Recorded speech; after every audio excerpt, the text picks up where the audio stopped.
Veins తో బాధపడుతున్నారా? భారతదేశంలోనే బెస్ట్ ట్రీట్మెంట్ అందించే ఏకైక హాస్పిటల్ ఏవిస్. నమస్కారం, మీరు చూస్తుంది సుమన్ టీవీ. నేను మీ కీర్తి. ప్రతి సంవత్సరం ప్రతి ఒక్క నెలలో ఏ పనులు చేయాలి, ఏ పనులు చేయకూడదు అంటే ఫర్ ఎగ్జాంపుల్ కొన్ని మాసాల్లో, ఇప్పుడు ఆషాఢ మాసం ఉందనుకోండి, ఆ మాసంలో పెళ్ళిళ్ళు కానీ శుభకార్యాలు కానీ మనం చేయడానికి ఇష్టపడం. దానికి గల కారణం ఏంటి? అసలు ఏ మాసంలో పెళ్ళిళ్ళు, గృహప్రవేశాలు, శంకుస్థాపన లాంటి ప్రధానమైన కార్యక్రమాలు చేయొచ్చు, ఏ మాసంలో చేయకూడదు, ఈ విషయాలన్నీ మనకు తెలియజేయడానికి ప్రముఖ ఆస్ట్రాలజర్ బ్రహ్మశ్రీ నందిబట్ల శ్రీహరి శర్మ గురుగారు ఉన్నారు. నమస్తే గురుగారు. వాగర్థావివ సంపృక్తౌ వాగర్థ ప్రతిపత్తయే జగతః పితరౌ వందే పార్వతీ పరమేశ్వరౌ. ఆదిత్యాయ చ సోమాయ మంగళాయ బుధాయ చ గురుశుక్ర శనిభ్యశ్చ రాహవే కేతవే నమః. శృంగేరి జగద్గురు పీఠాధిపతులకి, కంచి పీఠాధిపతులకి నమస్కారములు తెలియజేసుకుంటూ కార్యక్రమాన్ని ప్రారంభిద్దాం. గురుగారు, ఇందాక నేను అడిగినట్టుగా ముహూర్తానికి చాలా బలం ఉంటుంది, మనందరికీ తెలిసిన విషయమే. అయితే కొన్ని రోజులు, కొన్ని మాసాలకి మాత్రమే కొన్ని శుభకార్యాలు పరిమితంగా ఉంటాయి. లైక్ ఇప్పుడు ఆషాఢ మాసంలో పెళ్లిళ్ళు చేయకూడదు అంటారు. అలాగే ఇప్పుడు శ్రీరామనవమి కళ్యాణం జరిగేంత వరకు కూడా ముహూర్తాలు పెట్టరు. ఈలోగా కూడా కొన్ని మూఢాలు అంటూ ఉంటారు. సో అసలు ఏ సందర్భంలో, ఏ మాసాల్లో ఏ శుభకార్యాలు చేయాలి, చేయకూడదు, మనం ఈ వీడియో ద్వారా తెలియజేద్దాం గురుగారు. తప్పకుండానమ్మంటే మనకు ఉగాది ప్రారంభమైన తర్వాత అందరూ కూడా ఎదురు చూసేటువంటిది పిల్లలు ఉన్నటువంటి తల్లిదండ్రులు తమ పిల్లలకి పెళ్ళిళ్ళు చేయాలి, సంబంధాలు చూడాలి. కొంతమందికి ఇల్లు కట్టుకోవాలనే కోరిక ఉంటుంది. ఆ ఇల్లు ఎప్పుడు కట్టుకోవాలి, శంకుస్థాపనలు ఎప్పుడు చేయాలి, ఇలాంటి సందర్భాల్లో చాలా ఉంటుంటాయేమో. కాబట్టి ప్రధానంగా రాముల వారి కళ్యాణం జరిగేంత వరకు కూడా ఎటువంటి వివాహ శుభకార్యాలు ఆ 9 రోజుల పాటు పెట్టుకోరు వసంత ఋతువులో. ఓకే, కానీ ముఖ్యంగా ఇప్పుడు ఈ శ్రీ విశ్వవసనామ సంవత్సరంలో 30-31 తారీఖు చాలా అద్భుతమైన ముహూర్తం అని అంటున్నారు కొన్ని కార్యక్రమాలకి. దాన్ని మనం ఏ రకంగా చూసుకోవచ్చు గురుగారు? 30-31 కార్యక్రమానికంటే షడ్గ్రహ కూటమి వస్తుంది. కాబట్టి ఈ షడ్గ్రహ కూటమి అనేటువంటిది కొన్ని సమయం, ముఖ్యంగా వృషభ లగ్నము, కన్యా లగ్నము అద్భుతమైనటువంటి సమయం. కాబట్టి ఈ సమయంలో మనం ఏదైనా కానీ కొన్ని ప్రారంభించడానికి చాలా అనుకూలమైనటువంటి సమయంగా చెప్పబడి ఉంది. అంతవరకే తప్ప వివాహాది శుభకార్యాలకి మాత్రం అనుకూలంగా లేదు. కారణం ఏంటంటే 29వ తారీఖు రోజున అమావాస్య ఏర్పడుతుంది. 30 వెంబడే పాడ్యమి కదా. అసలు పూర్వకాలంలో విద్యకైనా కానీ ఏ శుభకార్యానికైనా కృష్ణ పాడ్యమి, బహుళ పాడ్యమి తిథి పనికిరాదు, రిక్త తిథులు పనికిరావు. పాడ్యమి, చవితి, అష్టమి, నవమి, ద్వాదశి, చతుర్దశి, అమావాస్య ముందు చతుర్దశి, ఈ తిథుల్లో చాలా మటుకు శుభకార్యాలు అనేటువంటివి చేయరు. అయితే కొన్ని ప్రత్యేకమైనటువంటి సందర్భాలలో చంద్రబలంతో పాటుగా మిగతా గ్రహాల ప్రభావం ఉన్నప్పుడు చవితి రోజునైనా కానీ, అష్టమి రోజునైనా కానీ, నవమి రోజునైనా కానీ వివాహాలు జరిగినటువంటి సందర్భాలు ఉన్నాయి. సాక్షాత్తు మా సొంత చెల్లెల వివాహమే అష్టమి తిథి రోజున జరిగినటువంటిది. కాబట్టి అష్టమి తిథి నాడు అది మనలో ఒక పడిపోయింది మార్క్, అష్టమి పనికిరాదు, చెడ్డది. మరి అటువంటి అష్టమి తిథి రోజున ఈ యొక్క లోకానికి గురువైనటువంటి శ్రీకృష్ణ భగవానుల వారు ఎలా పుట్టారు? ఆయన ఎంచుకొని అష్టమి రోజున పుట్టాడే. కాబట్టి అదేమీ పెద్దగా పట్టించుకోవాల్సిన అవసరం లేదు. కానీ వీటన్నిటికంటే తిథి కంటే ఆయన అన్ని కష్టాలు పడ్డారు. ఆయన అట్లనేం కాదు. ఆయన కష్టాలు పడ్డాడు అని అంటే ఆ కష్టాలు పడి జయించాడు. ఎలా జయించాడు అనేది మార్గదర్శకం అయ్యాడు కదా. ఎలా జయించాడో మనం తెలుసుకోవాలి, కానీ కష్టాలు పడ్డాడని చెప్పేసి అని అనుకోకూడదు కదా. కాబట్టి ఇక్కడ అలాగే ప్రధానంగా తిథి కంటే కూడా లగ్న ప్రభావం, ముహూర్త లగ్న ప్రభావం చాలా ప్రభావవంతమైంది. ఇక చైత్రమాసము నవమి వెళ్ళిన దారభ్యత వివాహాది శుభకార్యాలు ప్రారంభమవుతాయి.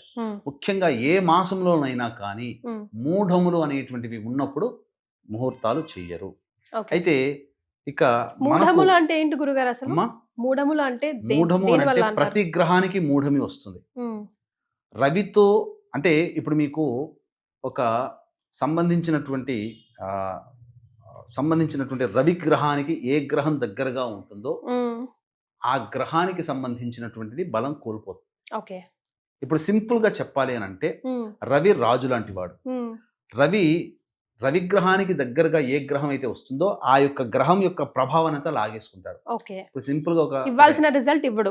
ఒక సింపుల్ గా ఒక పని చెప్తానమ్మా. ఒక ప్రిన్సిపాల్ ఉన్నాడు, ఒక టీచర్ పాఠం చెప్తుంది.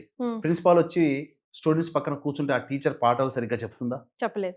భయంగా ఉంటుంది. ఒక ఎంప్లాయీ దగ్గర ఒక ఆఫీసర్ పక్కన వచ్చి కూర్చుంటే వాడు భయంగా పని చేసుకుంటాడు, హ్యాపీగా ఫ్రీగా చేసుకోలేడు.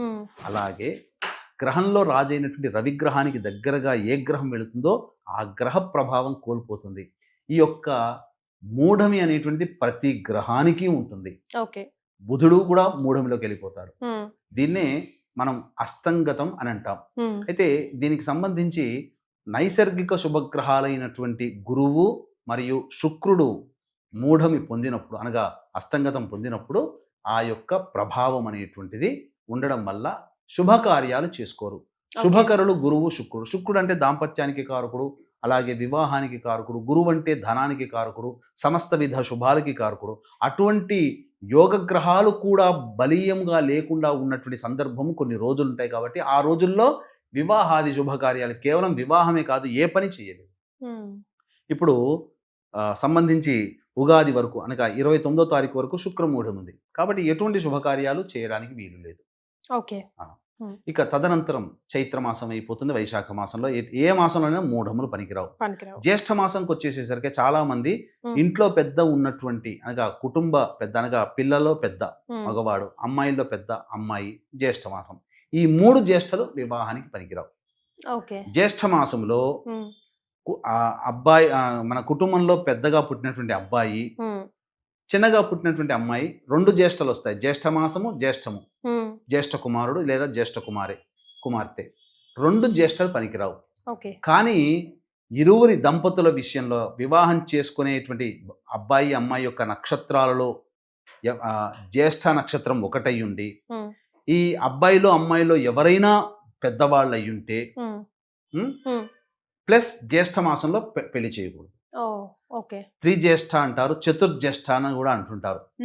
ఏంటి అని అంటే అబ్బాయి అమ్మాయిలు ఇద్దరు కుటుంబంలో పెద్ద అయ్యుండి ఇద్దరి నక్షత్రంలో ఏదైనా జ్యేష్ఠ నక్షత్రం అయ్యుండి జ్యేష్ఠ మాసం పనికిరాదు.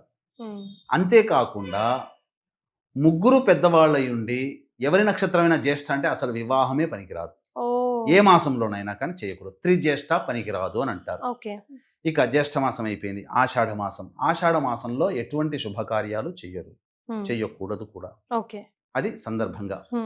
ఇక పర్టికులర్ రీజన్ అనేటువంటిది అన్నప్పుడు ఏంటంటే వర్షాకాలానికి అనగా తొలకరి జల్లులు ఉంటాయి. తర్వాత పంట చేతికి వచ్చేటువంటి సందర్భంగా, పంట వేసుకునేటువంటి సందర్భంగా వ్యాధులు కూడా ప్రబలుతూ ఉంటుంటాయి. ఈ సందర్భంలో శుభకార్యాలంటే గ్యాదరింగ్, శుభకార్యం అంటే ఏంటి? గ్యాదరింగ్, మాస్ గ్యాదరింగే కదా. అటువంటి వాటికి అవకాశం ఇవ్వరు. ఇది కారణం. తర్వాత వెంబడే ఆషాఢమైన శ్రావణ మాసం వస్తుంది. శ్రావణ మాసంలో కూడా పెళ్లిళ్ళు చాలా సందర్భాల్లో చేయరు కదా గురుగారు. కానీ నాకు ఇక్కడ శ్రావణ మాసానికి వెళ్లే ముందు ఇంకొక ప్రశ్న గురుగారు. ఆషాఢ మాసంలో మనం మాత్రమే చేయం, రిలీజియన్ వాళ్ళు కంపల్సరీ ఖచ్చితంగా చేస్తారు. ఆషాఢ మాసంలో చేసుకుంటారు. కేవలం కూడా ఇక్కడ ఏంటంటే మనకి ఎలా కలిసి రాదు, వాళ్ళకి ఎలా కలిసి వస్తుంది. ఇప్పుడు ఇక్కడ సిద్ధాంతంలో తేడా అనేటువంటిది ఉండడం. మనం ఏంటి పాత గణిత ప్రకారము లేదా దృక్ సిద్ధాంతం పాటిస్తాం. తమిళియన్స్ కి మనకు 15 రోజులు తేడా ఉంటుంది. మనకు ఆషాఢ మాసం ప్రారంభమైతే వాళ్ళకి ఆషాఢ మాసం అనేటువంటిది కాకుండా మంచి మాసాలు ప్రారంభమవుతాయి. అందువల్ల వాళ్ళ పంచాంగం ప్రకారం అది అనుకూలమైనటువంటిది. ఇక్కడ మూఢములు అనేటువంటివి మనమే పాటిస్తున్నాం. కానీ నార్త్ సైడ్ ఎవ్వరూ ముహూర్తాల్లో మూఢములు పాటించరు. అసలు నార్త్ సైడ్ వాళ్ళకి మూఢాలు అనేటువంటివి అవసరం లేదు, అసలు కాన్సెప్ట్ లేదు వాళ్ళకి. ఇది ఒక జొప్పించారు, ఇది జనాల్లో నానుకుపోయింది. ఇక దీన్ని మనం ఆ జాడ్యం నుంచి మనం తీసుకురాలేం. కాబట్టి ఖచ్చితంగా మూఢం అనేటువంటిది పాటిస్తూ ఆచారం మనకు వచ్చింది. కానీ శాస్త్రం ప్రకారం అయితే ఈ మూఢమి అనేటువంటిది లేదు. కానీ వేరే రిలీజియన్స్ వాళ్ళు కూడా ఖచ్చితంగా ఆషాఢంలో ఎక్కువ చేసుకుంటారు. అంటే వాళ్ళ రిలీజియన్ ప్రకారం, వాళ్ళ పద్ధతి ప్రకారం చేసుకుంటారు. శ్రావణ మాసంలో చాలా మంది ఎందుకు వివాహాలు చేయరు అని అంటే, శ్రావణ మాసంలో ముఖ్యంగా లక్ష్మీ స్వరూపముగా చూస్తారు. ఇంటి అమ్మాయి అనగా ఇంట్లో పుట్టినటువంటి అమ్మాయి లక్ష్మీ స్వరూపం. కాబట్టి వివాహం చేస్తే లక్ష్మీ రూపముగా బయటికి వెళ్ళిపోతుంది, మన ఇంట్లో ఉన్న లక్ష్మి వెళ్ళిపోతుంది అనే ఉద్దేశం కాబోలు. ముఖ్యంగా చాలా మంది వివాహాలు శుక్రవారం నాడు చేయరు. వివాహాలు శుక్రవారం నాడు చేసినా కన్యాదానం మాత్రం తర్వాత చేస్తాం, కానీ శుక్రవారం చేయరు. మా ఇంటి లక్ష్మిని మీకు పంపిస్తా అంటే మాకు దానం ఇచ్చేస్తాం, మా ఇంట్లో లక్ష్మి వెళ్ళిపోతుంది అనే భావం.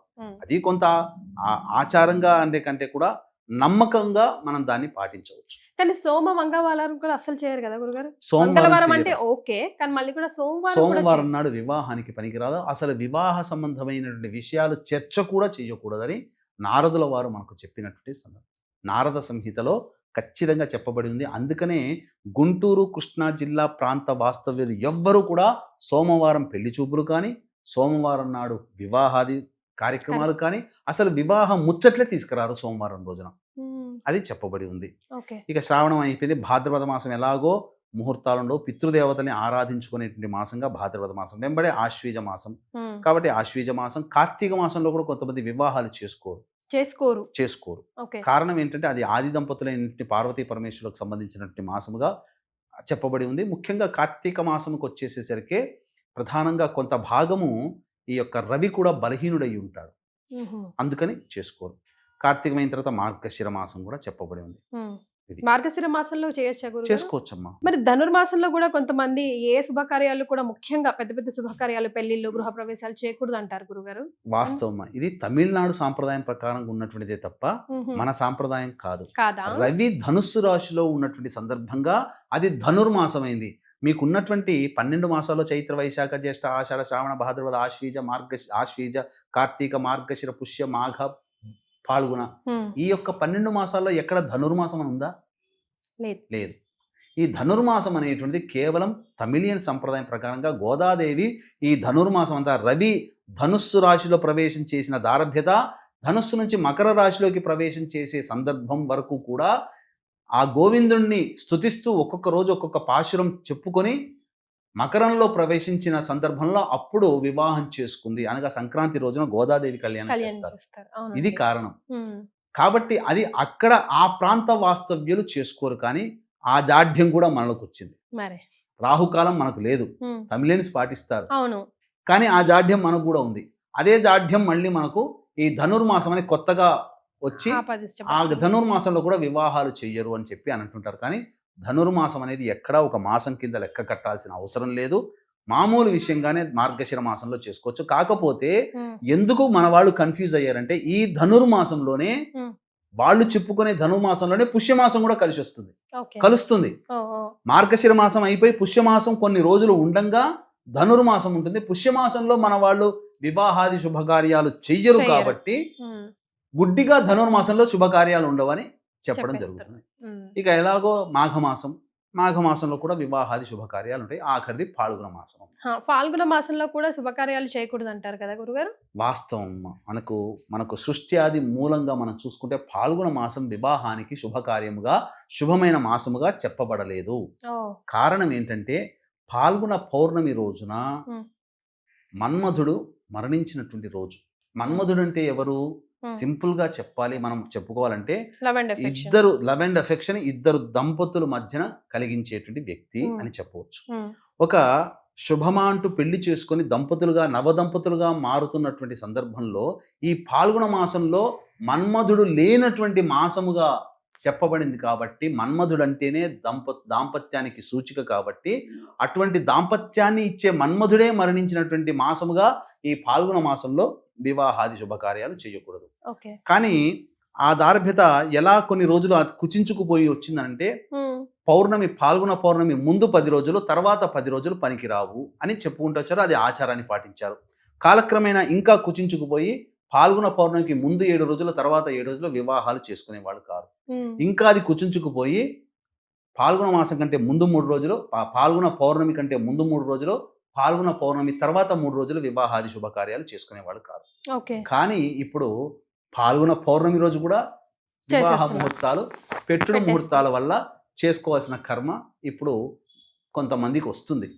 ఎందుకంటే శాస్త్రాన్ని పాటించట్లేరు. పౌర్ణమి చాలా బలం కదా, చేసుకోవచ్చు కదా అని అంటుంటారు. అన్ని పౌర్ణములు ఒక రకంగా ఉండవు కదా. కాబట్టి ఇది కనీస పక్షంలో ఫాల్గుణ పౌర్ణమికి ముందు వారం రోజులు, తర్వాత వారం రోజులు వదులుకోవడమే చాలా మంచిది. శాస్త్రాన్ని పాటించిన వాళ్ళం అవుతామని చెప్పవచ్చు. రైట్, చాలా సంతోషం గురుగారు. ఏ మాసంలో శుభకార్యాలు, గృహప్రవేశాలు అట్లాంటివి, శంకుస్థాపనలు అవి కూడా చెప్పవచ్చు. గురుగారు, మరి గృహప్రవేశాల సంగతి ఏంటో ఒకసారి అవి కూడా గుర్తు చేసుకుందాం. గృహప్రవేశాల ముహూర్తానికి సంబంధించినటువంటిది, ముహూర్తాల విషయంలో స్థిర లగ్నంలో గృహప్రవేశం చేసుకోవాలి. శంకుస్థాపన అనేటువంటిది చరలగ్నంలో చేయాలి. ఎందుకంటే శంకుస్థాపన అయిన దారభ్యత చకచక పనులు పూర్తయిపోయి ఇల్లు కట్టాలి కదా. స్థిర లగ్నంలో వాడు ఎవరైనా వ్యక్తి శంకుస్థాపన చేస్తే అది స్థిరంగా ఉండిపోతుంది. ఇక అందుకనే కొంతమంది అంటే ఈ ముహూర్తాల విషయంలోకి వచ్చేసరికి చాలా లోభత్వం.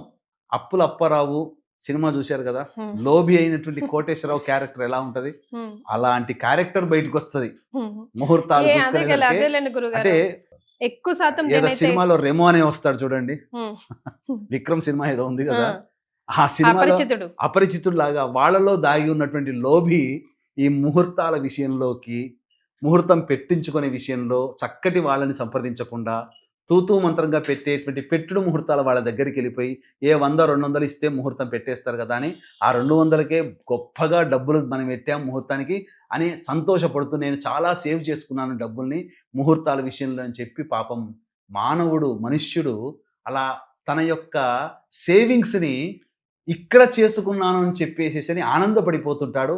మంచి బ్రాహ్మణుని పెట్టుకోలేకపోవడం కూడా దౌర్భాగ్యమైన స్థితి. ఎన్నో లక్షలు కోట్లు పెట్టి ఇల్లు కడతారు, ఒక మంచి విద్వత్తు కలిగినటువంటి బ్రాహ్మణుని పెట్టుకోరు.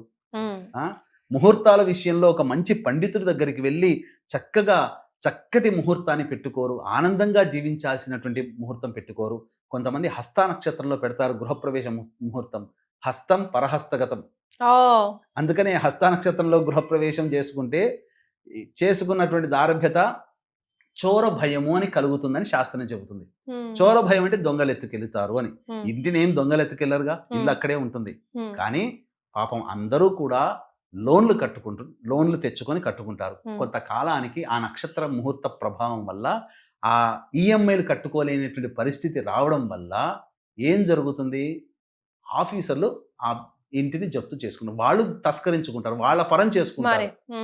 ఇది అందుకనే చాలా మంది వాహనాలు కొనుక్కుంటారు, కార్లు కొనుక్కుంటారు, కానీ ఈఎంఐలు కట్టలేక ఫైనాన్స్ చేసిన వాడికి ఇచ్చేసేస్తారు.